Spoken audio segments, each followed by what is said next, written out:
ये कहानी एक सच्ची घटना पर आधारित है। ये कहानी है महाराष्ट्र में एक छोटे से शहर रामटेक की। अमन, अजय और यश को एंशिएंट जगहों को विजिट करना और हॉन्टेड एक्सपीडिशंस पर जाना काफ़ी पसंद था। अजय काफ़ी रिसर्च करता था अपने आसपास की प्लेसेस जो ज़्यादा लोगों को नहीं पता और वो लोग वहाँ घूमने जा सके। उसने नगरधन किले के बारे में सुना, जो कि रामटेक में बसे एक छोटे से गांव में है, जो सालों पुराने एक गोंड राजा का था। वहाँ के गांव वालों का मानना था कि वो किला हॉन्टेड है। वहाँ के लोगों को एक औरत की परछाई दिखाई देती है और उसकी आवाज़ भी सुनाई देती है। किला काफ़ी विशाल और पुराना था और सदियों से वहाँ कोई नहीं रहता था। अब वो किला एक टूरिस्ट स्पॉट बन चुका है। लोग वहाँ सुबह शाम अपनी फैमिली के साथ आते और समय बिताते थे। अजय को लगा यह एक अच्छी जगह होगी एक्सप्लोर करने के लिए, पर सुबह नहीं,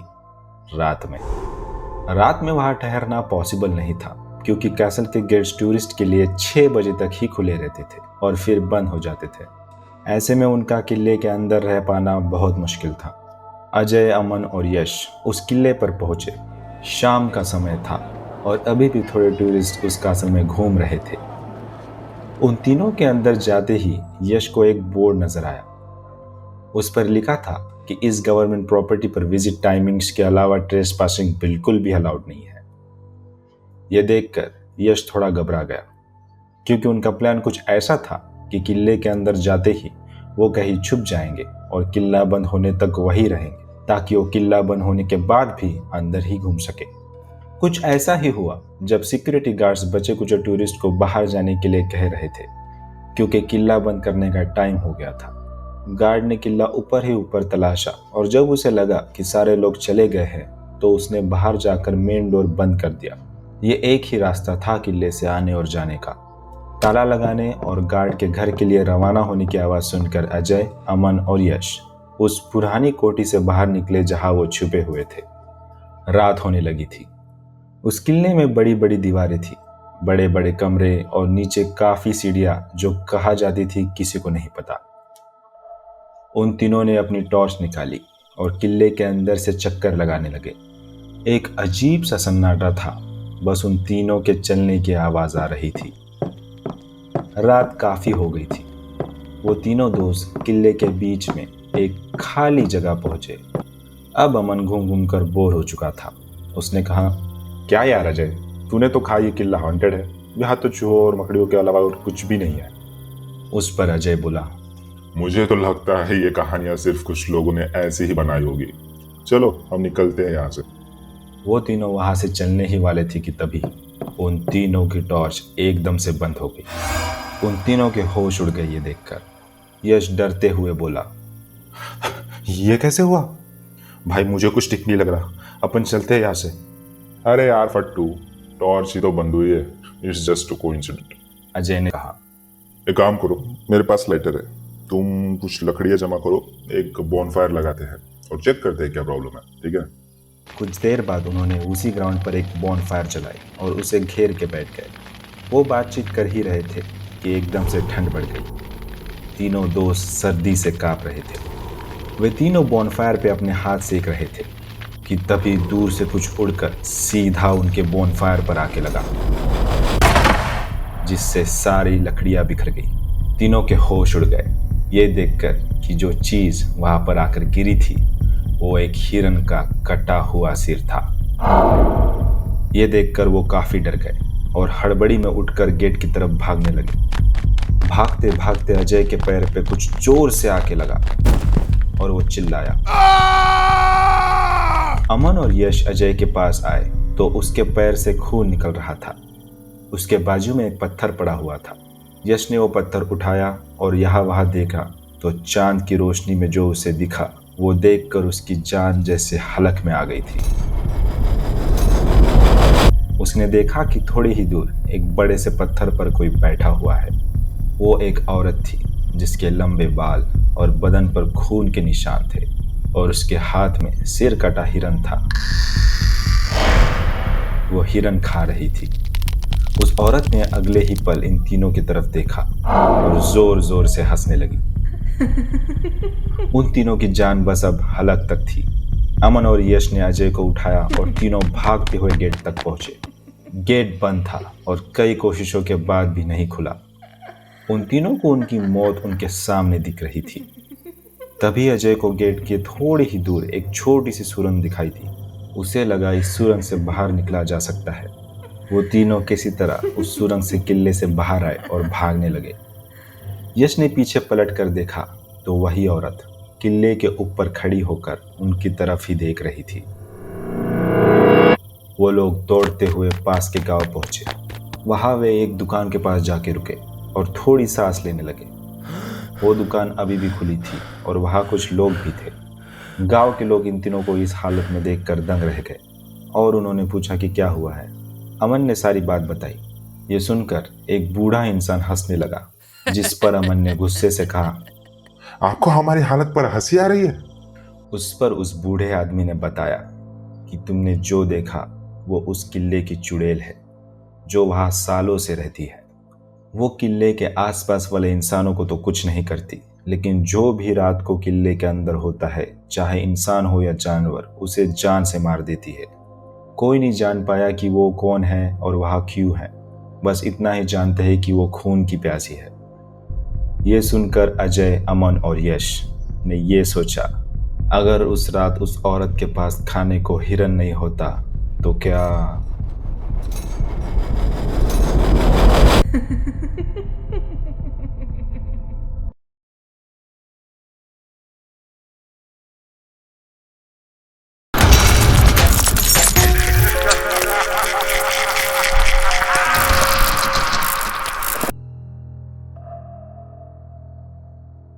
इसोबेला एंड क्लोई दो टिपिकल अमेरिकन टीनेज गर्ल्स थी।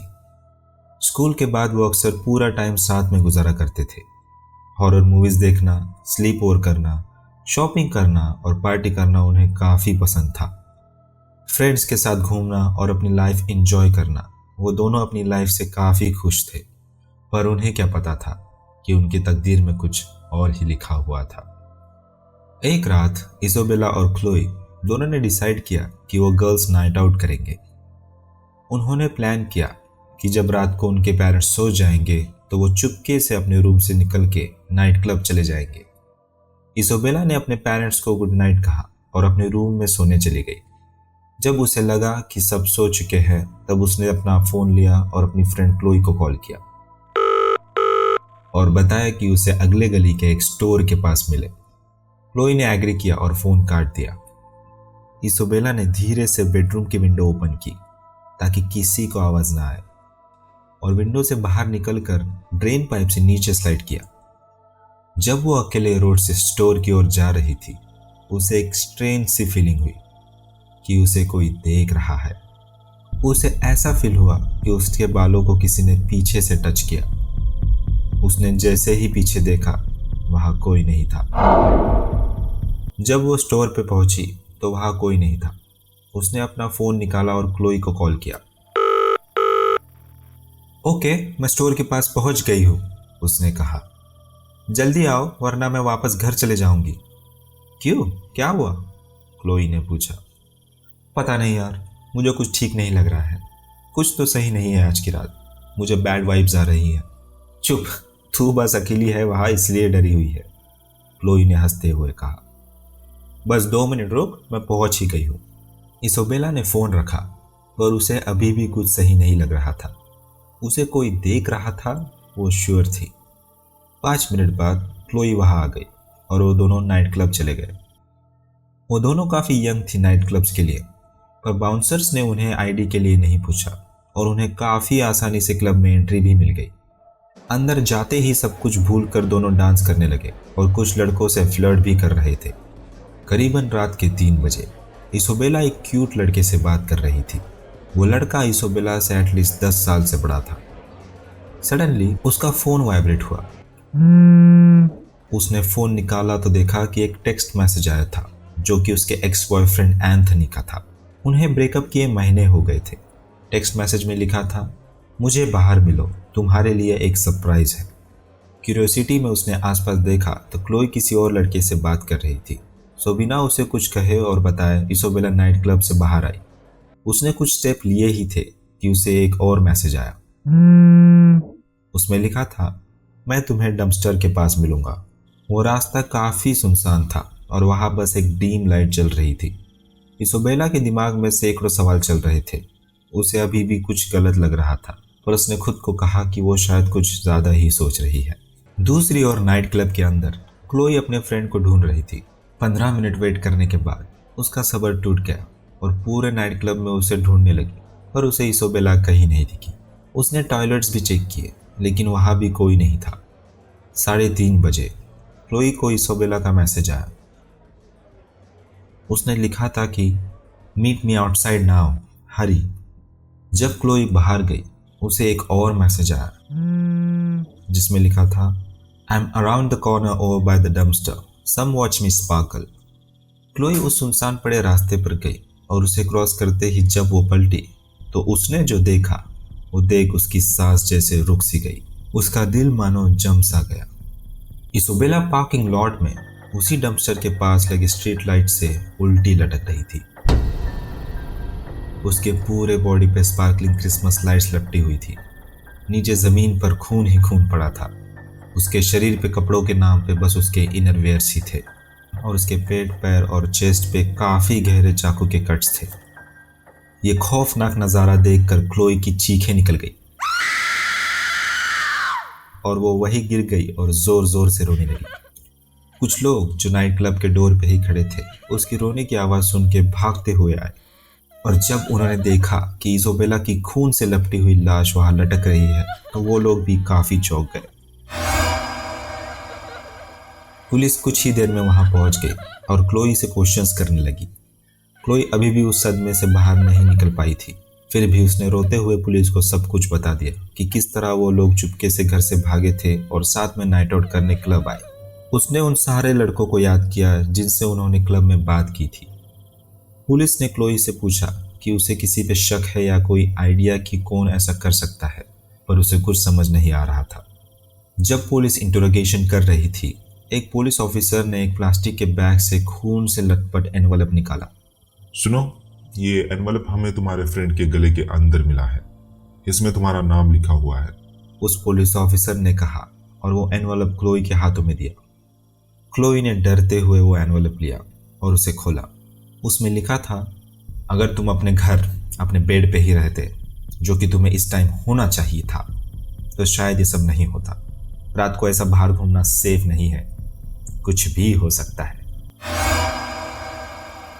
एनवलप पढ़ते ही क्लोई वहीं पे बेहोश हो गई।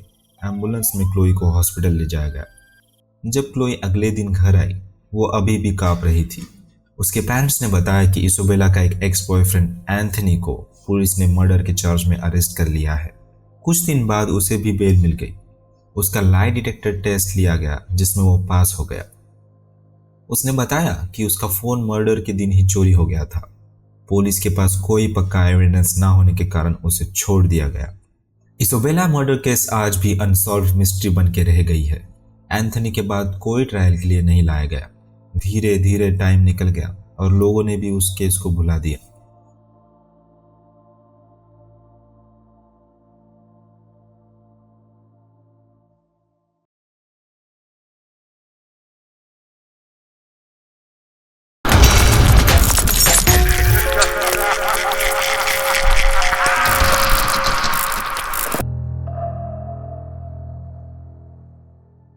इsobella मर्डर केस को 2 साल हो चुके हैं। क्लोई ने भी खुद को अब संभाल लिया है। वो ऑलमोस्ट उस रात को जो उसके बेस्ट फ्रेंड के साथ हुआ, वो सब कुछ भूल के अपने लाइफ में आगे बढ़ चुकी है। फिर एक रात उसने अपने बॉयफ्रेंड को कॉल किया और उसे पार्क में मिलने बुलाया। रात के 2 बज रहे थे। वो अपने घर से पार्क की ओर जाने वाले रास्ते पे चलने लगी, पर उसे एक अजीब सी घबराहट हो रही थी कि उसके साथ कोई और भी है। ये वही घबराहट थी जैसे इसोबेला के साथ उस रात को हुई थी, जिस रात को उसका मर्डर हुआ था। उसी घबराहट में वो पार्क के नजदीक ही थी कि तभी उसका फोन वाइब्रेट हुआ। उसने फोन देखा तो उसके बॉयफ्रेंड का मैसेज था, almost there baby, love you lots. यह मैसेज देखकर उसे थोड़ा सुकून मिला। अब बस उसे वो स्टोर क्रॉस करना था और पार्क उसी के साइड में था। उसने चलना शुरू किया, पर अचानक उसे उसके पीछे से एक आवाज सुनाई दी।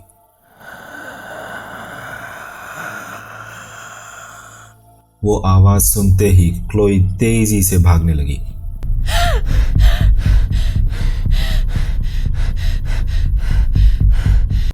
उसका बॉयफ्रेंड पार्क पहुंच चुका था और उसे वहां 15 मिनट हो चुके थे।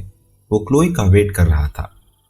2:35 AM पे उसे एक टेक्स्ट मैसेज आया जो कि क्लोई का था। उसमें लिखा था, सीधा चलते आना, मैं तुम्हें मिल जाऊंगी।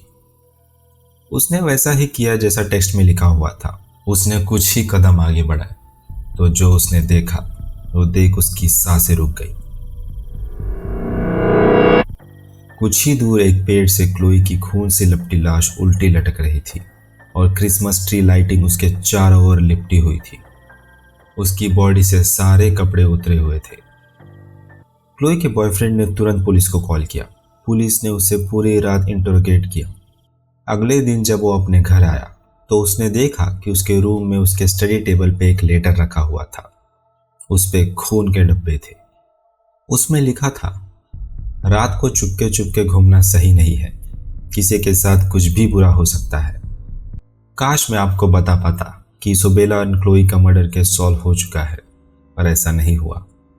आज भी पुलिस कहती है कि वो इन्वेस्टिगेशन कर रहे हैं, पर सच तो यह है कि पुलिस को आज तक किसी भी प्रकार की लीड नहीं मिली है।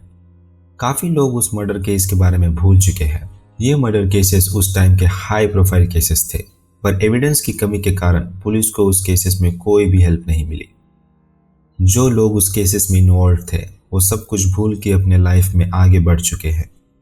आप लोगों को लग रहा होगा कि मुझे इस केस के बारे में इतना कैसे पता। वैसे तो मुझे ये आपको नहीं बताना चाहिए क्योंकि केस अभी भी चालू है, पर अगर आप सच में जानना चाहते हैं तो मैं वही पुलिसमैन हूँ जिससे ये दोनों केसेस दिए गए थे। मैंने ही क्लोई को वो लेटर दिया था। आपको ये भी लग रहा होगा कि मर्डर्स अब तक कैसे सॉल्व नहीं हुए, क्यों कोई एविडेंस नहीं मिला। वेल, जैसे कि मैं हमेशा कहता हूँ, रात को चुपके चुपके घूमना सही नहीं है, किसी के साथ कुछ भी बुरा हो सकता है।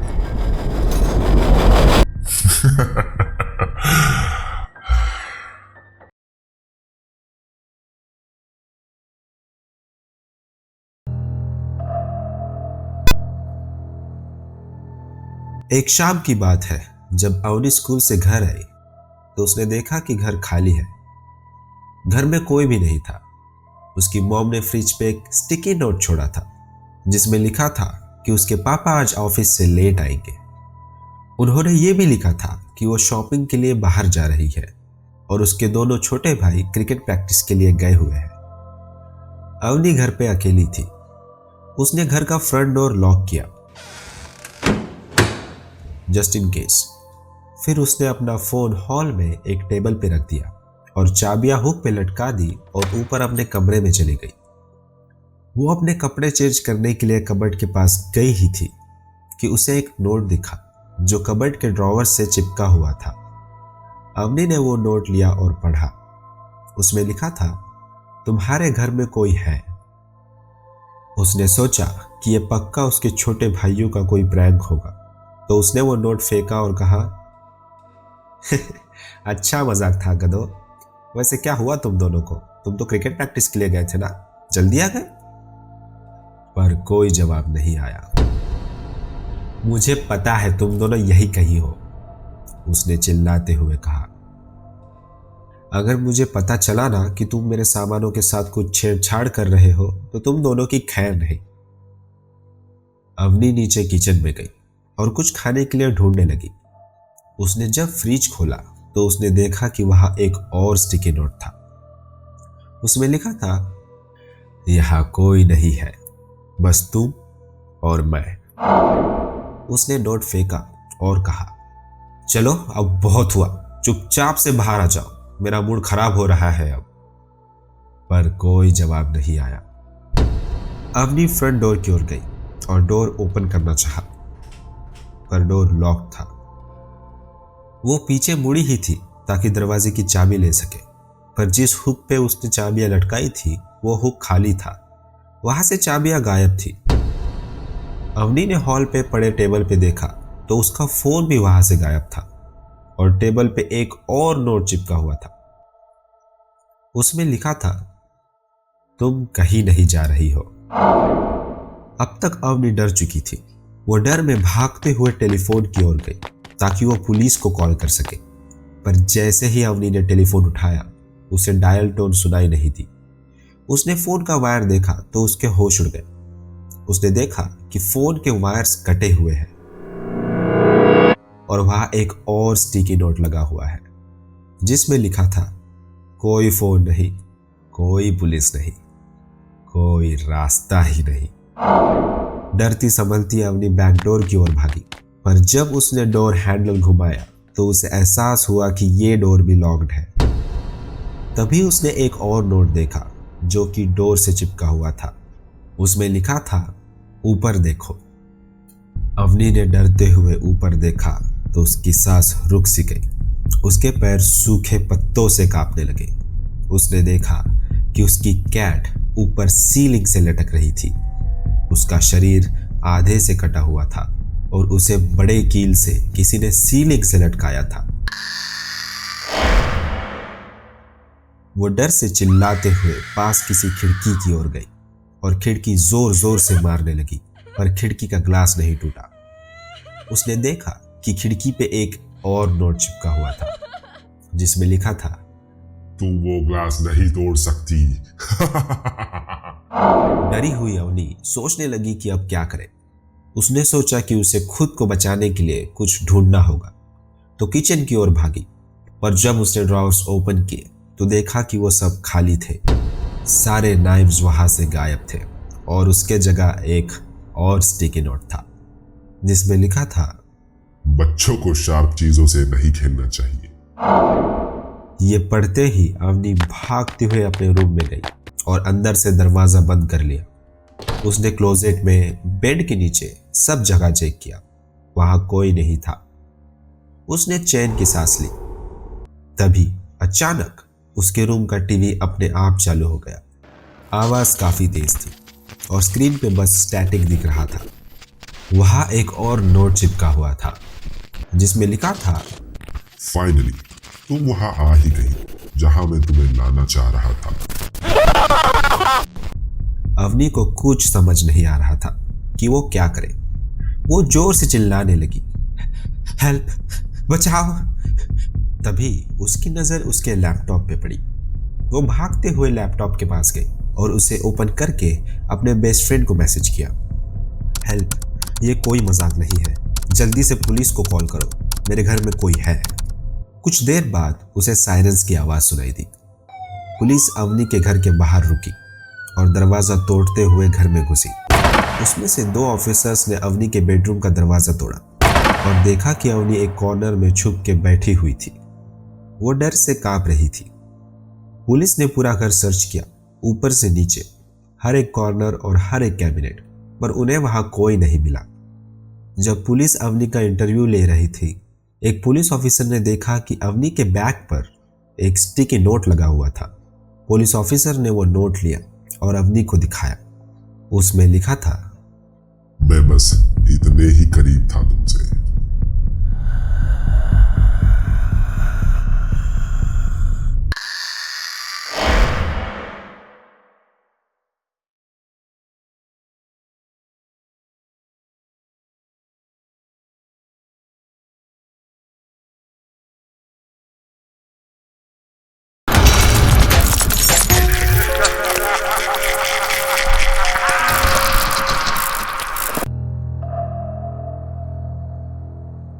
एक महीना हो चुका था, लेकिन अवनी के घर में वो नोट्स किसने लगाए थे? किसने अवनी की कैट को मारा था? और अगर टाइम पे पुलिस नहीं आती तो वो अवनी के साथ क्या करता? ये सारे सवाल बस एक पहेली बन के रह गए थे। अब तक पुलिस के हाथ कुछ नहीं लगा था। अवनी ने भी सब कुछ भुलाकर आगे बढ़ने का सोचा। उन्होंने वो घर कुछ दिनों बाद ही छोड़ दिया और अभी वो अपने मौसी के साथ रह रहे थे। अवनी ने स्कूल कंटिन्यू किया। उसके साथ उसकी बेस्ट फ्रेंड प्रिया भी थी, जिसने उस दिन सही समय पर पुलिस को अवनी के घर भेजा था। उसी के कारण आज अवनी सेफ थी। फिर एक दिन प्रिया स्कूल नहीं आई। अवनी को पूरा दिन स्कूल में बोर हुआ और स्कूल खत्म करके वो अपने घर चली गई। घर जाते ही उसने प्रिया को कॉल किया।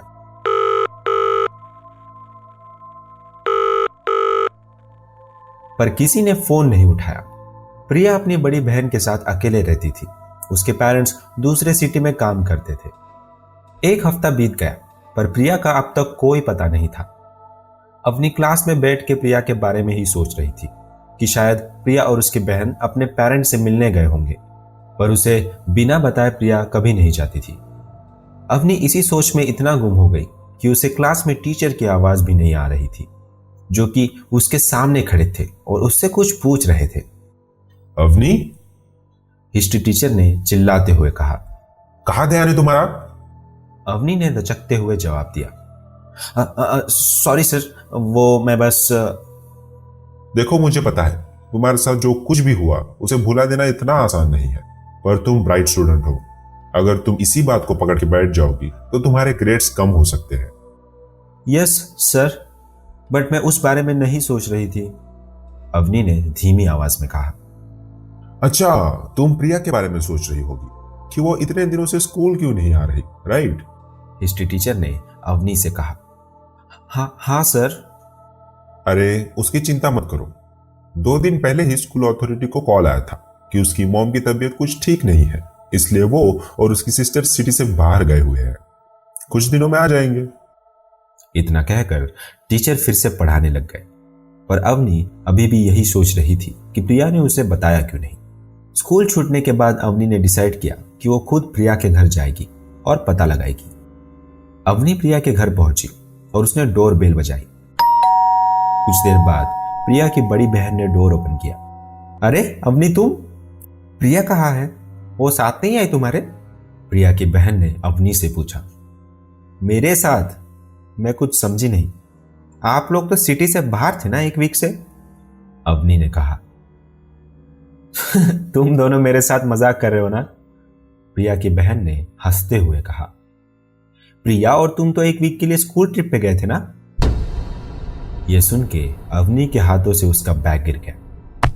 उसने प्रिया की सिस्टर को सब कुछ बताया कि उनकी कोई स्कूल ट्रिप नहीं गई थी। प्रिया 1 वीक से स्कूल भी नहीं आई और उसने जितने बार भी कॉल करके पूछना चाहा, किसी ने फोन नहीं उठाया। स्कूल वालों का कहना है कि प्रिया के घर से 2 दिन पहले कॉल आया था कि प्रिया की मॉम की तबीयत ठीक नहीं थी, इसलिए वो अपने पेरेंट्स के पास दूसरे सिटी गई है। इतना सुन के ही प्रिया की बहन के पैरों से मानो जमीन खिसक गई। उन्होंने अवनी को घर में वेट करने कहा और अपनी कार में बैठकर सीधा पुलिस के पास चली गई। अवनी डरी सहमी लिविंग रूम में बैठकर प्रिया के बारे में ही सोच रही थी। उसने सोचा कि शायद उसके रूम में कुछ मिल जाए जिससे पता चले कि वो कहाँ गई है और उसके साथ क्या हुआ है। अवनी भागते हुए प्रिया के रूम में गई और उसके डेस्क पे देखने लगी और तभी उसकी नजर एक स्टिकी नोट पे पड़ी जिसमें लिखा था, वेलकम बैक अवनी। अवनी को अपनी आंखों पे यकीन नहीं हो रहा था। उसने वो नोट फेंका और भागते हुए मेन डोर की ओर गई, पर डोर बाहर से लॉक था। अवनी के हाथ पैर कांपने लगे। उसे कुछ समझ नहीं आ रहा था कि अब वो क्या करे। एक बार फिर से वो पूरे घर में अकेली थी। कौन हो तुम? क्यों मेरे साथ ये सब कर रहे हो? मैंने क्या बिगाड़ा है तुम्हारा? प्लीज मुझे जाने दो, अवनी ने रोते हुए कहा। पर पूरे घर में सन्नाटा था, कोई जवाब नहीं आया। तभी अवनी की नजर टेबल पे पड़े फोन पे गई, जो कि प्रिया के बहन का था। वो जल्दी जल्दी में फोन ले जाना भूल गई थी। अवनी ने वो फोन उठाया और पुलिस को कॉल किया।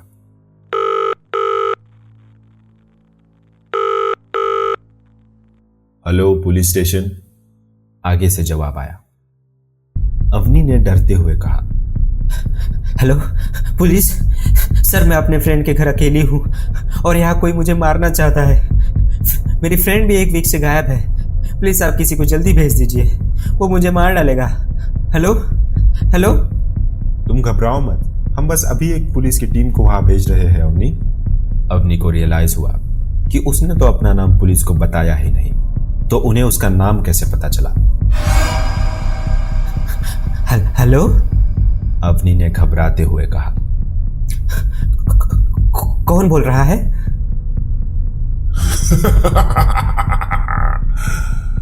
काफी समझदार हो, तभी तो मुझे पसंद हो। अवनी, उस आदमी ने हंसते हुए कहा। इतना सुन के ही अवनी के हाथों से फोन नीचे गिर गया। अवनी को कुछ समझ नहीं आ रहा था कि वो आदमी कौन है और ये क्यों कर रहा है। तभी उसकी नजर नीचे गिरे फोन पे पड़ी।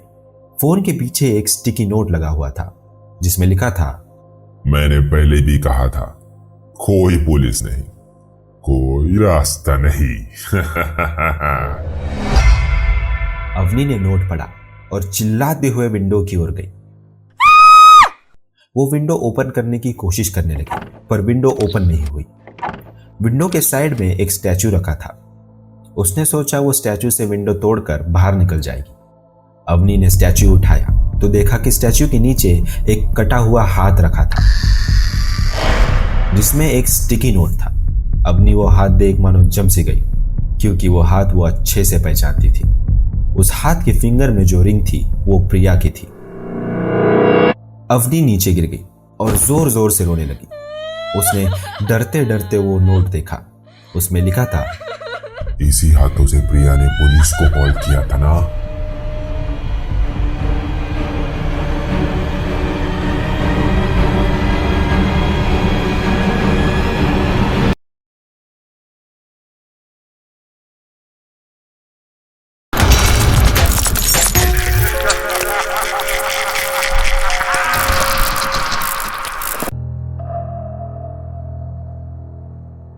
अवनी ने जब प्रिया का कटा हुआ हाथ देखा तो अवनी को रियलाइज हो गया कि जो कोई भी ये सब कर रहा है उसने शायद प्रिया को मार दिया है और अब उसकी बारी है।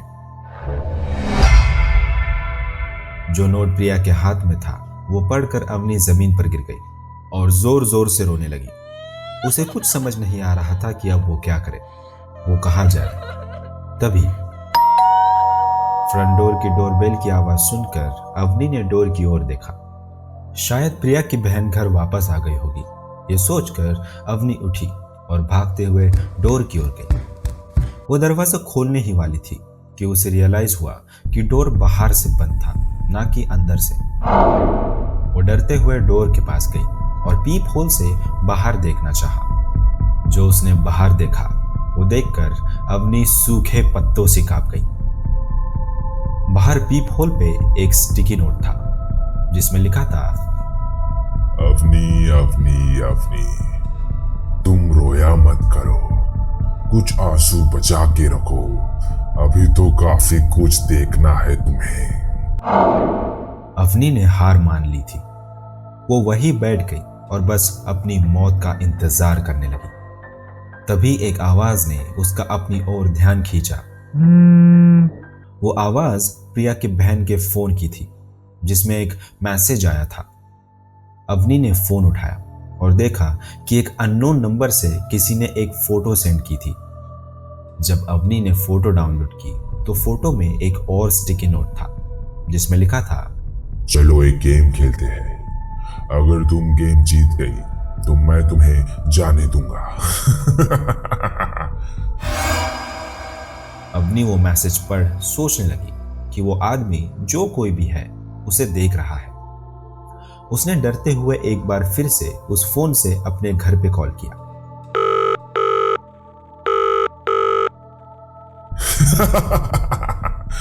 लगता है तुम मुझसे दूर नहीं जाना चाहती अवनी। सामने से उसी आदमी की आवाज आई। उसने हंसते हुए कहा, चलो फिर तुम्हारी मर्जी, पर अपने घर वालों को एक आखिरी बार गुड बाय जरूर बोल देना। इतना कहकर उस आदमी ने फोन काट दिया। अवनी चिल्लाती रही, हेलो हेलो, पर कोई जवाब नहीं आया। तभी फोन पे एक मैसेज आया जिसमें एक और फोटो थी। वो फोटो देख अवनी के हाथों से फोन ही गिर गया। उस फोटो में उसके दोनों भाई अपने रूम में बैठकर टीवी देख रहे थे और कोई उनके पीछे हाथ में चाकू लिए खड़ा था। अवनी ने फोन उठाया और भागते हुए विंडो की ओर गई और जोर जोर से विंडो की ग्लास पे किक मारने लगी। वो बाहर आने जाने वालों को आवाज लगा रही थी, पर ना ही किसी का ध्यान उस पे गया और ना ही किसी ने उसकी आवाज सुनी। अवनी हर हाल में अपने फैमिली वालों को बचाना चाहती थी। उसने वो स्टैचू फिर से उठाया और विंडो की ओर फेंका।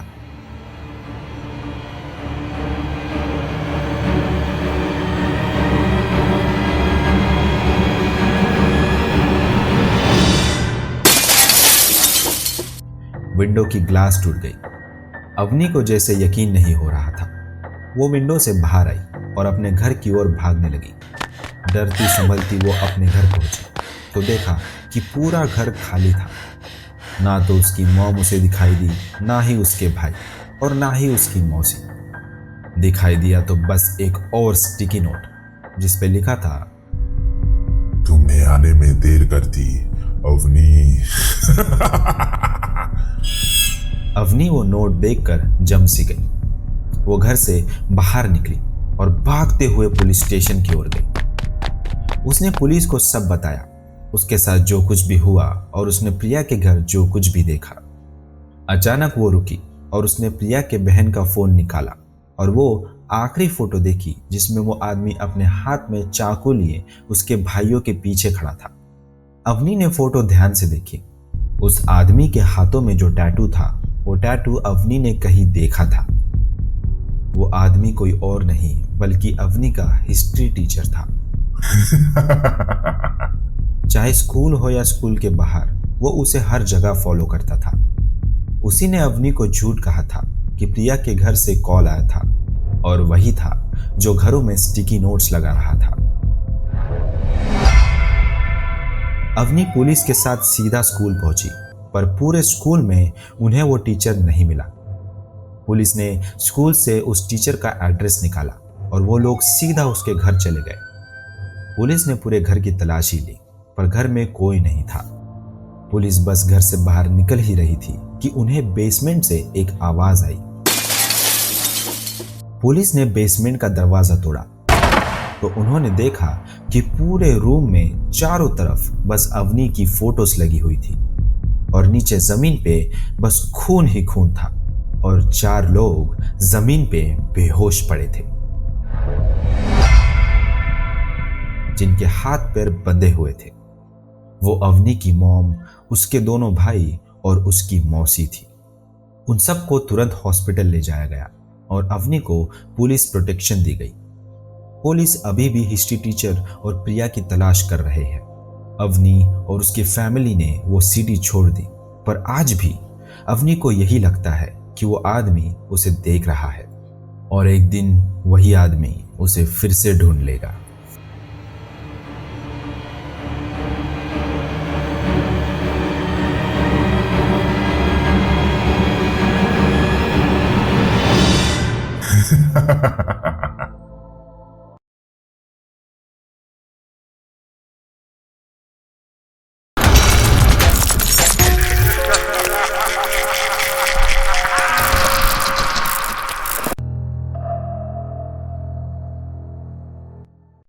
ये 2015 के क्रिसमस ईव की बात है। 11 साल की जूली क्रिसमस ट्री डेकोरेट कर रही थी। उसकी मॉम सिटी की एक लोकल हॉस्पिटल में नर्स थी। वो दोनों एक छोटे से अपार्टमेंट में अकेले रहते थे। करीबन शाम के 7 बजे जूली को उसके मॉम का कॉल आया और उन्होंने बताया कि वो आज रात लेट आएगी, तो वो डिनर बाहर से मंगा ले और अपना ख्याल रखे।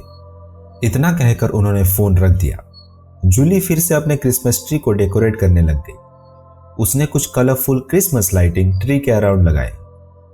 ग्लिटरी रिग्स और ऑर्नामेंट्स ब्रांचेस पे लगाए और एक ब्यूटीफुल एंजल क्रिसमस ट्री के टॉप पे लगा दिया। थोड़ा रिलैक्स होने के लिए वो टीवी देखने लग गई। वो बिल्डिंग के 6th फ्लोर पे रहती थी। माना कि वो अकेली थी, पर उसका घर सिटी के काफी सेफ एरिया में था। उसके विंडो से सिटी का काफी खूबसूरत व्यू भी दिखाई देता था। बिल्डिंग के करीबन सारे लोग क्रिसमस के लिए अपने अपने घर जा चुके थे। अपार्टमेंट पूरी तरह से खाली पड़ा हुआ था। जूली अपने मॉम का वेट करते करते बोर हो गई।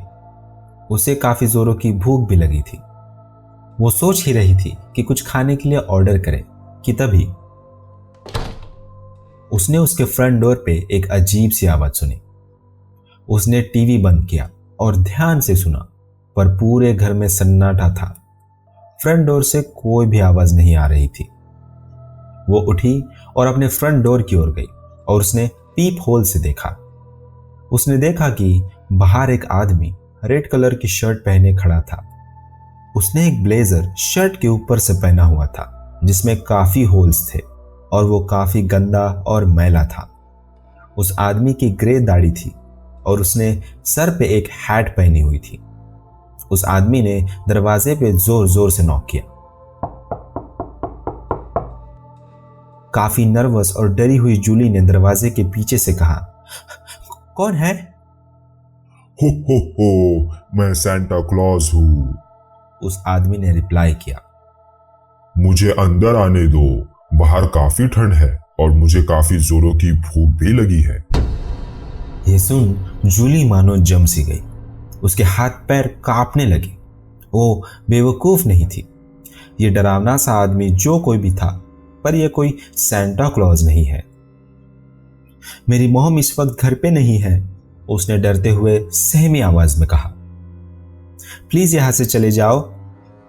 जूली ने फिर से पीप होल से देखा तो उस आदमी की आंखें गुस्से से लाल हो चुकी थी और उसके चेहरे पे एक डरावना सा एक्सप्रेशन था। वो जोर जोर से दरवाजे पे नॉक करने लगा और फिर ताकत से डोर नॉब हिलाने लगा। मैं सेंटा क्लॉज हूँ जूली, उसने गुस्से से कहा। तुमने वो मिल्क और कुकीज मेरे लिए रखे हैं ना जूली?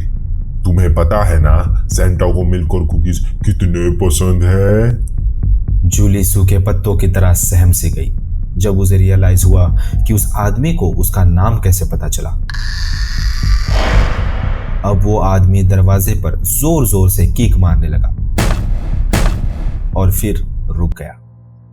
जूली ने डरते हुए पीप होल से फिर से देखा तो उस आदमी ने अपने कोट के पॉकेट्स में से एक स्विच ब्लेड निकाला। उसने वो चाकू डोर के की होल में डाला और डोर ओपन करने की कोशिश करने लगा। जूली काफी डर चुकी थी।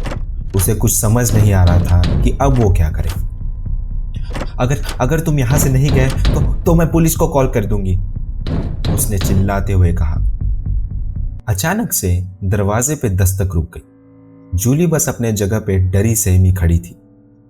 कुछ मिनट्स गुजरे और उसने सोचा कि वो आदमी पुलिस के नाम से डर के भाग गया होगा। वो धीरे धीरे डोर की ओर गई और पीप होल से देखना चाहा कि वो आदमी सच में चला गया या नहीं। हॉलवे पूरा खाली था। अचानक उसने देखा कि वही आदमी हॉलवे में भागता हुआ उसके डोर के पास आ रहा है और उसके हाथ में एक्स है। जूली की डर से चीख निकल गई और वो भागते हुए क्लोजेट में जाके छुप गई। वो क्लोजेट में अपने मुंह पे हाथ रख के चुपचाप डरी सहमी बैठ गई। उसने दरवाजा टूटने की आवाज सुनी। वो आदमी दरवाजा तोड़ के घर के अंदर आ चुका था। रूम के अंदर आने के बाद वो आदमी जूली को ढूंढने लगा। हंसते हंसते उसने कहा, जूली मेरी प्यारी बच्ची, कहाँ हो तुम? डरो मत मुझसे, चलो बाहर आ जाओ, हम काफी सारी मस्ती करेंगे साथ में। कहाँ छुपी हो तुम? चलो बाहर आ जाओ। वो आदमी पूरे रूम में जूली को ढूंढ रहा था और जूली डरी सहमी चुपचाप क्लोजेट में बैठी थी। वो बस अपनी मॉम को मिस कर रही थी और रो रही थी। तभी क्लोजेट की हैंडल की आवाज से जूली की रूह कांप गई। वो आदमी क्लोजेट की दूसरी ओर खड़ा था और वो क्लोजेट ओपन करने की कोशिश कर रहा था। जूली, मुझे पता है तुम अंदर ही हो। चलो अब जल्दी से दरवाजा खोलो, इससे पहले कि मैं तुम्हें अपनी एक्स से खोल दूं। वो आदमी अपनी एक्स जोर जोर से क्लोजेट पे मारने लगा। जूली जोर जोर से रोने लगी। उसे कुछ नहीं समझ रहा था कि वो क्या करे कि तभी उसे पुलिस के सायरन की आवाज सुनाई दी और वो आवाज सुनते ही क्लोजेट के बाहर से आ रही एक्स की आवाज बंद हो गई। पूरे रूम में जैसे सन्नाटा छा गया। कुछ देर बाद उस रूम से उसकी मॉम की आवाज सुनाई दी। वो आवाज सुनते ही जूली ने क्लोजेट का डोर ओपन किया तो देखा सामने उसकी मॉम कुछ पुलिस ऑफिसर्स के साथ खड़ी है। वो भागते हुए अपनी मॉम के पास गई और जोर जोर से रोने लगी। 6th फ्लोर पे जाने के लिए उसकी मॉम लिफ्ट में चढ़ी और जब लिफ्ट का डोर ओपन हुआ तो उन्होंने देखा कि एक आदमी उनके रूम के फ्रंट डोर पे खड़ा था। वो दरवाजे पे किक्स मार रहा था। डरते हुए उसकी मॉम लिफ्ट से बाहर आई और हॉलवे में वेंडिंग मशीन के पीछे छुप गई। उन्होंने घर के नंबर पे कॉल किया पर कॉल नहीं लग रहा था तो डरते हुए उन्होंने पुलिस को कॉल किया और जब पुलिस आ गई तो वो पुलिस के साथ अपने घर में आ गई। लेकिन किसी ने उस आदमी को घर के बाहर निकलते हुए नहीं देखा। वो कहा गया किसी को नहीं पता। जूली और उसके मॉम ने अगले दिन ही वो अपार्टमेंट छोड़ दिया।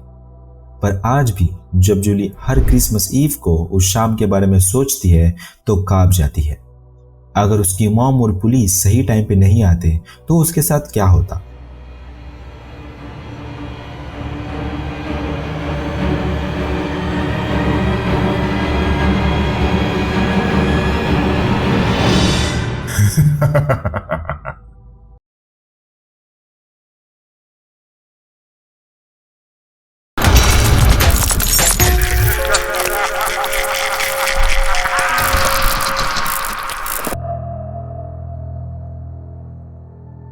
मेरा नाम स्नेहा है और मैं 26 साल की हूँ। मैं सिटी में एक आईटी कंपनी में काम करती हूँ। मुझे वीकेंड्स पे सिटी के शोर शराबे से दूर छोटे विलेजेस या समुद्र के किनारे बेस टाउन्स में जाना पसंद था। लकीली मैंने एक कॉटेज एक छोटे से विलेज में ही लिया था जो कि शहर से दूर और जंगल के काफी करीब था। मुझे सिटी से दूर उस कॉटेज में वीकेंड्स पे टाइम स्पेंड करना काफी पसंद था। पर मैंने वहां जाना क्यों छोड़ दिया? Well, I will tell you. एक पूरे हफ्ते की भागा दौड़ से थक कर मुझे रेस्ट चाहिए था। सो मैंने डिसाइड किया कि मैं सिटी से बाहर जाऊंगी। मैं घर पहुंची, बैग्स पैक किए, कार में बैठी और अपने कॉटेज की ओर निकल गई। जब मैं विलेज पहुंची अंधेरा हो चुका था। मैं काफी थक भी गई थी तो मैं सीधा बेड की ओर गई और सो गई। बीच रात में मेरी नींद एक आवाज सुन के खुल गई। वो आवाज मेरे कार अलार्म की थी। मैंने विंडो से बाहर देखा पर वहां कोई नहीं था। मैंने कार्स की कीज ढूंढी और वो अलार्म बंद कर दिया। जब वो आवाज बंद हुई तो मैं फिर से बेड पे चली गई और सोने की कोशिश करने लगी। ऑल ऑफ अ सडन वो अलार्म फिर से शुरू हो गया। अब मुझे उठने की बिल्कुल इच्छा नहीं थी तो मैंने कीज ली और बटन प्रेस करके अलार्म बंद कर दिया। सब फिर से शांत और पीसफुल हो गया था।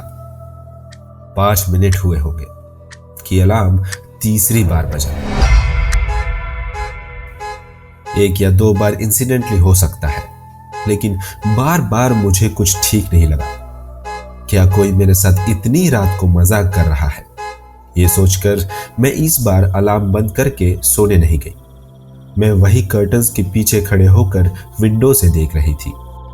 कुछ मिनट बाद ही मैंने चांद की रोशनी में देखा कि एक परछाई कार के पास बुशेस में से निकली और कार पे अपना हाथ मारने लगी।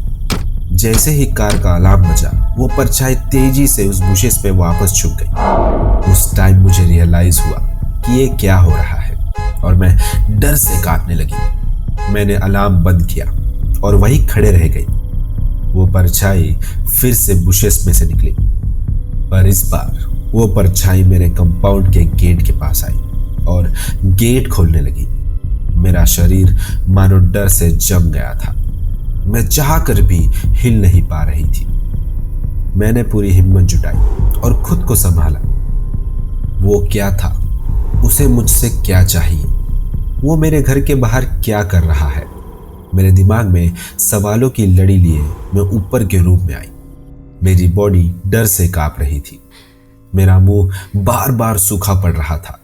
मुझे कुछ समझ नहीं आ रहा था कि अब मैं क्या करूं।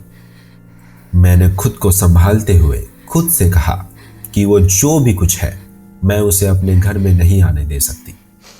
मैं भागते हुए नीचे ग्राउंड फ्लोर पे आई। मुझे कुछ ऐसा ढूंढना था जिससे मैं खुद को प्रोटेक्ट कर सकूं। मैं बस लाइट्स ऑन करने ही वाली थी कि मैं जहां थी बस वही बर्फ की तरह जम गई।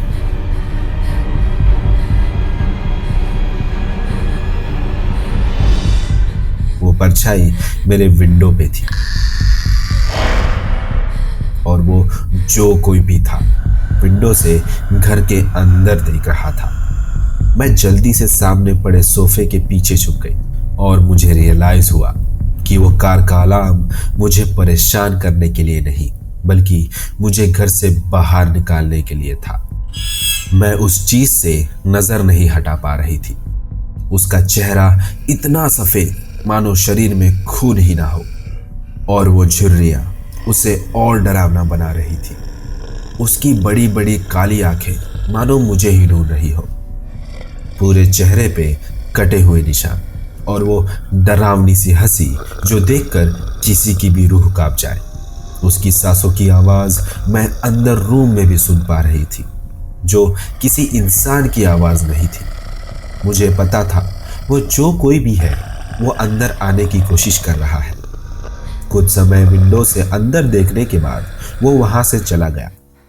मुझे लगा शायद वो जा चुका है, लेकिन तभी मुझे एक आवाज आई। वो आवाज ऐसी थी मानो कोई जानवर अपने बड़े बड़े नाखूनों से कुछ खरोच रहा है। मेरी नजर दरवाजे की ओर गई तो मैंने देखा कि दरवाजे के नीचे से एक हाथ निकला हुआ है और दरवाजे का डोर नॉब हिल रहा है। वो क्रिएचर जोर जोर की आवाजें निकाल रहा था। वो आवाज किसी इंसान की आवाज नहीं थी। वो काफी डीप और तेज थी, जैसे कोई बड़ा जानवर या बीस्ट हो। मुझे पता था कि अगर उस क्रिएचर ने मेरी आवाज सुन ली तो वो ट्राई करते रहेगा जब तक वो घर के अंदर ना आ जाता। मैं बस वही डर से अंधेरे में बैठी रही और बिल्कुल भी आवाज नहीं की। जैसे जैसे उस क्रिएचर की आवाज आती मैं डर से कांप जाती। मेरी धड़कन तेज और तेज हो रही थी। मैं एक सूखे पत्ते सी कांप रही थी। मैं बस वेट कर रही थी कि ये सब जल्दी से जल्दी खत्म हो जाए। मुझे नहीं पता मैं वहां कितने देर थी। मैं शायद डर से बेहोश हो गई थी, पर जब मेरी आंख खुली और मैंने दरवाजे की ओर देखा तो वो क्रिएचर जा चुका था। डोर बंद था और बाकी सब अपनी जगह पे था। मुझे इतना रिलीफ अपनी पूरी लाइफ में कभी नहीं मिला था। मैं भागते हुए विंडो के पास गई और देखा बाहर उजाला था। सुबह हो चुकी थी और सब ठीक था। मैंने सबसे पहले अपनी कार की कीज उठाई और बिना अपने सामान की परवाह किए मैं कार में बैठी, डोर्स लॉक किए और सीधा उस विलेज से दूर सिटी की ओर आ गई। मैंने गाड़ी तब तक नहीं रोकी जब तक मैं सिटी में नहीं आ गई।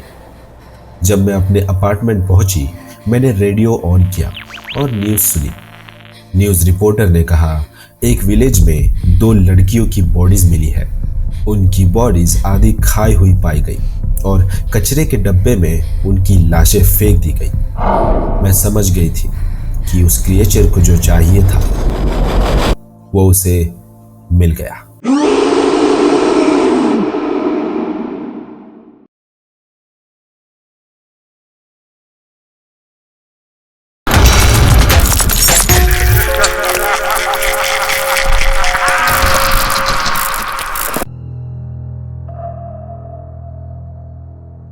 ये कहानी स्नेहल नाम की एक लड़की की है जो अपने बेडरूम में खेल रही थी जब उसकी माँ ने किचन से आवाज लगाई। स्नेहल भागते हुए नीचे गई। स्नेहल यहाँ आओ, मुझे तुमसे कुछ पूछना है। स्नेहल की मां ने कहा। क्या पूछना है? स्नेहल ने धीमी आवाज में कहा। क्या तुम्हें पता है ये केक किसने खाया जो हमारे मेहमानों के लिए रखा था? नहीं, मुझे नहीं पता। तो क्या तुमने केक नहीं खाया? उसकी मां ने पूछा। नहीं मॉम, मैंने केक नहीं खाया है, स्नेहल ने जवाब दिया। नर्वसनेस में स्नेहल के हाथों में पसीना आने लगा और स्नेहल ने अपना हाथ पीछे छुपा लिया। स्नेहा, मुझे पता चल जाता है जब तुम झूठ बोलती हो, उसकी मां ने कहा। हर चोर अपनी जिंदगी की शुरुआत एक झूठ से ही करता है और पुलिस हमेशा चोर को पकड़ ही लेती है और चोर को हमेशा पनिश करती है। तुम्हें समझ आ रहा है ना मैं क्या कहना चाह रही हूं? स्नेहल को गिल्ट बर्दाश्त नहीं हुई और वो रोने लग गई। आई एम सॉरी मॉम, उसने रोते हुए कहा। मैंने ही वो केक खाया था, I am sorry. It's okay, चलो चुप हो जाओ अब, स्नेहल की मां ने उसका हाथ पकड़ के कहा। मैं गुस्सा थी क्योंकि तुम झूठ बोल रही थी, अब तुमने सच बता दिया है, अब मैं गुस्सा नहीं हूं। मुझे झूठ बोलने वाले नहीं पसंद, सो मुझसे कभी झूठ मत बोलना, ठीक है? ओके, स्नेहल ने कहा। चलो अब आंसू पोंछो, उसकी मां ने कहा। हम स्टोर जाएंगे और कुछ और केक्स लेके आएंगे। ओके मॉम, स्नेहल ने मुस्कुराते हुए कहा। स्नेहल की मां प्रेग्नेंट थी तो कुछ महीनों बाद उन्होंने एक बच्चे को जन्म दिया। जब वो हॉस्पिटल से वापस घर आई, स्नेहल काफी खुश थी। ये तुम्हारी छोटी बहन है दिव्या, स्नेहल की मां ने कहा, और तुम इसकी बड़ी बहन। तुम्हें इसे हमेशा प्यार से रखना है, अब ये तुम्हारी भी जिम्मेदारी है। मैं इसे बहुत प्यार करूंगी, स्नेहल ने कहा। कुछ महीने बीत गए और जब से घर में दिव्या आई थी, स्नेहल की मां स्नेहल को उतना टाइम नहीं दे पा रही थी। दिव्या सारा दिन और रात रोती रहती।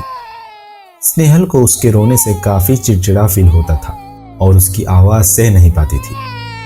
वो अपनी पढ़ाई में कंसंट्रेट नहीं कर पाती थी।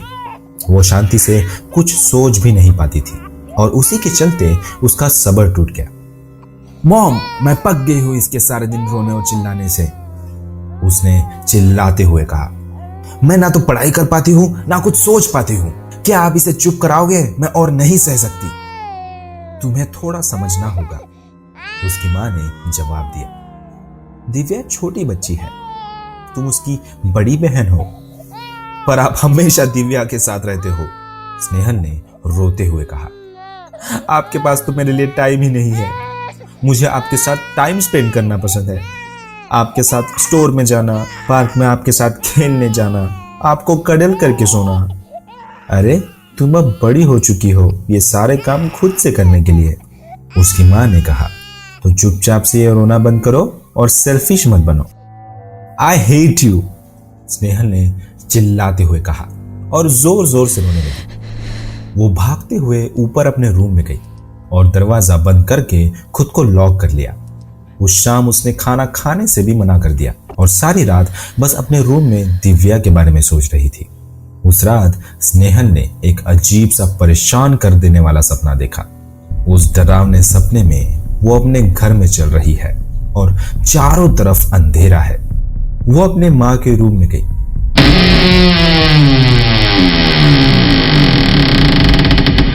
और धीमे कदमों के साथ दिव्या की बेड की ओर जाने लगी। फिर उसने अपनी छोटी बहन को गोद में लिया और नीचे आ गई। सपने में स्नेहल ने पीछे का दरवाजा खोला और दिव्या के साथ गार्डन में आ गई। उस चांद की रोशनी में उसने एक शोवेल लिया और गार्डन में गड्ढा खोदा और उसी गड्ढे में उसने अपनी छोटी बहन को जिंदा गाड़ दिया।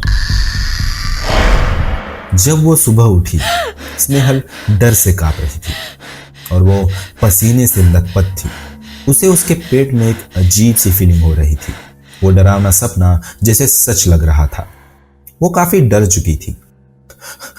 मॉम सही थी, दिव्या बस एक छोटी सी बच्ची है और मैं उसकी बड़ी बहन। मुझे थोड़ा समझना होगा कि ये इतनी छोटी छोटी बातों पे इतना रिएक्ट नहीं करना चाहिए। मुझे मॉम से माफी मांगनी चाहिए।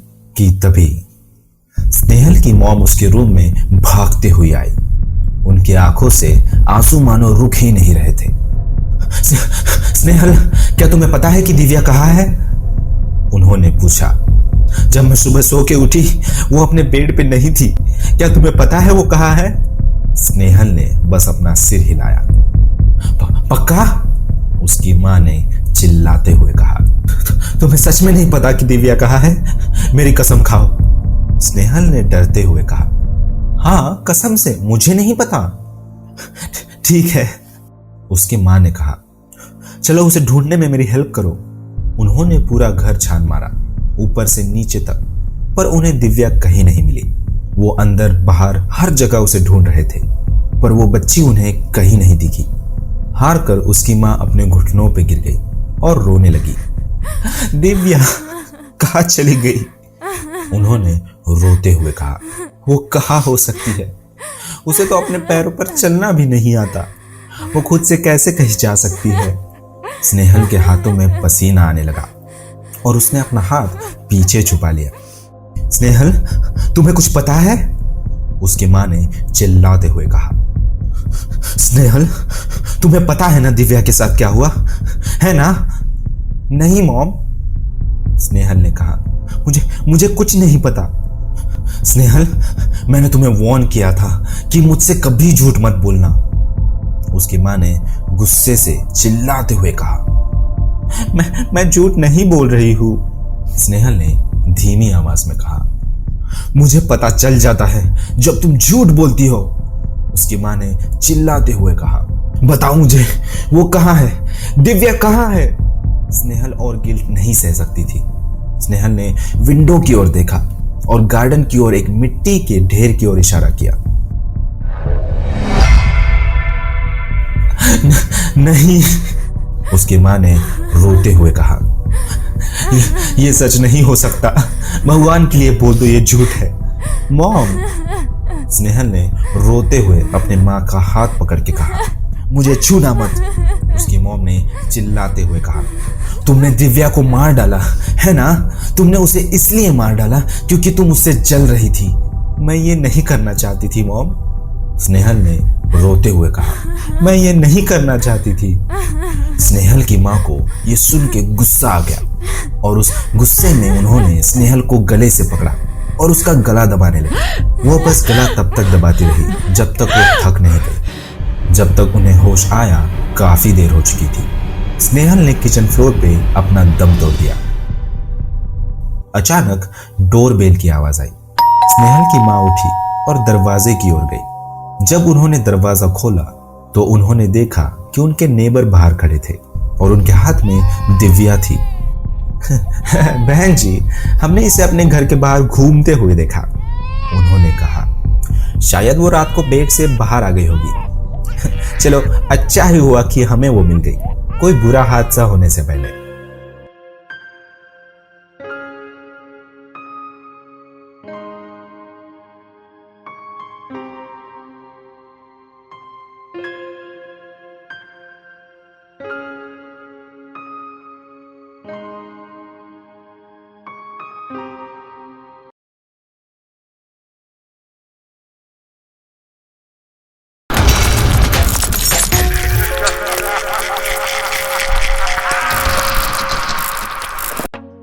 होली रंगों का त्योहार।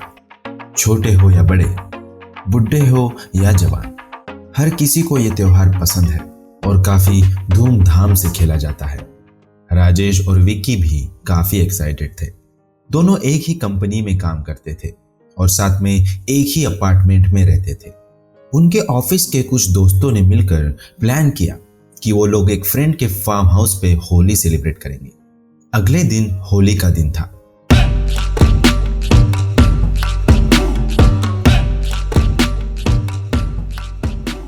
दोनों दोस्तों ने एक दूसरे को रंग लगाया और दोनों अपनी कार में बैठकर फार्म हाउस की ओर चल पड़े।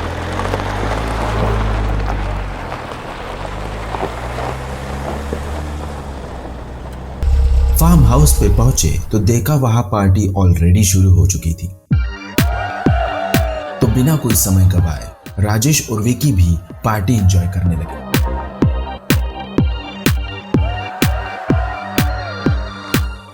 दिन से कब शाम हो गई उन्हें पता भी नहीं चला।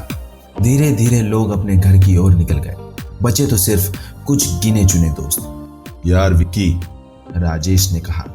चल यार घर चलते हैं, अंधेरा होने वाला है। विक्की ने शराब थोड़ी ज्यादा पी ली थी। बस 1 घंटा और यार, फिर चले जाएंगे, प्लीज बस 1 घंटा, विक्की ने नशे में कहा। राजेश ने भी सोचा कि इतने दिनों बाद वो लोग एंजॉय कर रहे हैं तो 1 घंटा रुक के फिर निकल जाएंगे, पर वो 1 घंटा कब 3 घंटे में बदल गया उन्हें पता भी नहीं चला। यार विक्की, राजेश ने गुस्से से कहा। भाई रात के 9 बज रहे हैं, हमें काफी दूर जाना है, बस कर अब, चल चुपचाप गाड़ी में बैठ। इतना कहकर उसने विक्की को गाड़ी में बिठाया और दोनों घर की ओर निकल गए। कुछ देर चले ही होंगे कि उनकी गाड़ी बंद पड़ गई। अरे यार, इसे भी अभी बंद होना था क्या? राजेश ने गुस्से से कहा। वो लोग सुनसान से रास्ते पे थे और शहर अभी भी 8-10 किलोमीटर दूर था। उन्होंने काफी कोशिश की पर उनकी गाड़ी चालू नहीं हुई। राजेश ने फोन चेक किया तो उनके फोन में नेटवर्क भी नहीं था। उन्होंने डिसाइड किया कि इतनी रात को यह गाड़ी में रुकना सेफ नहीं है, तो वो लोग पैदल ही चलने लगे। कुछ आती जाती गाड़ियों से उन्होंने लिफ्ट मांगनी चाही पर कोई नहीं रुका। कुछ देर चल के वो दोनों थक चुके थे। उन्होंने देखा कि सामने एक पुराना खंडर पड़ा घर था, तो दोनों ने डिसाइड किया कि वो लोग आज रात यहीं रुककर रात गुजारेंगे। उस घर के आसपास बड़ी बड़ी घास थी और फ्रंट डोर पूरी तरह से सड़ चुका था। वो दोनों एक कमरे में गए और वही जमीन पे लेट गए। कुछ देर बाद ही दोनों को नींद भी आ गई। आधी रात को राजेश की आंख अचानक से खुली। उसने देखा पूरे कमरे में अंधेरा है और ठंड बढ़ चुकी है। अचानक उसने आवाज सुनी। वो आवाज ऐसी थी जैसे किसी ने सीटी बजाई हो।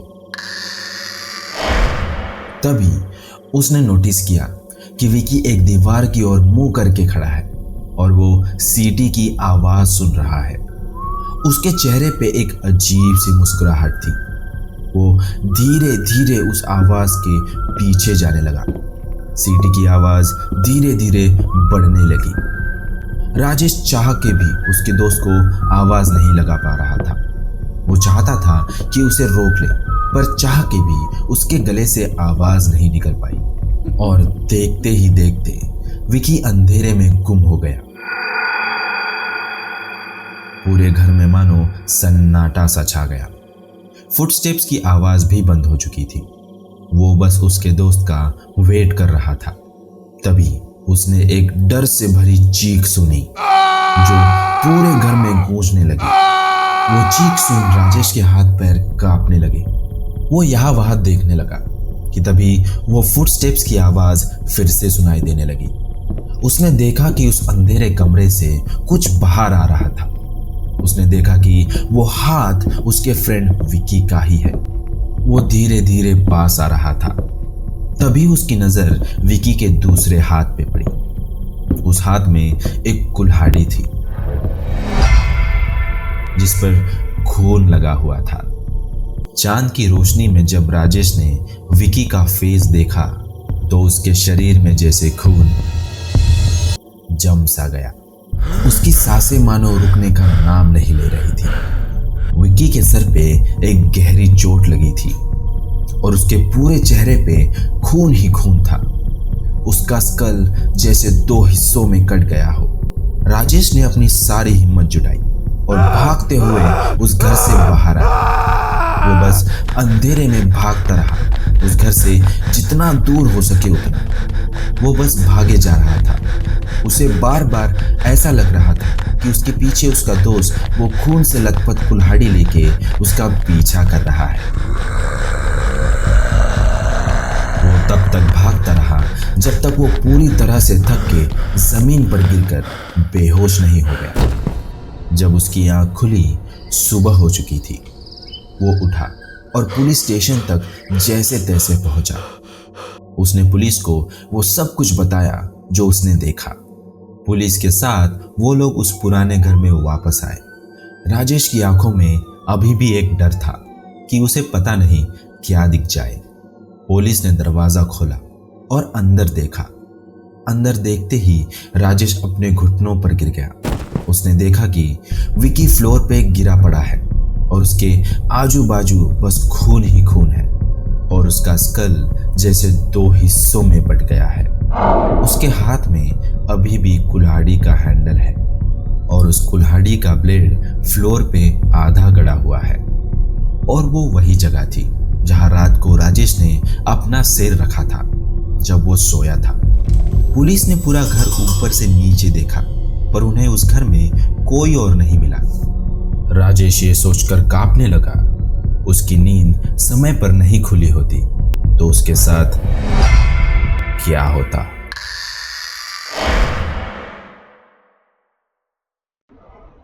अगर आपको हमारी कहानियां पसंद आई तो लाइक कीजिए, सब्सक्राइब कीजिए और हाँ, बेल आइकन दबाना मत भूलिएगा।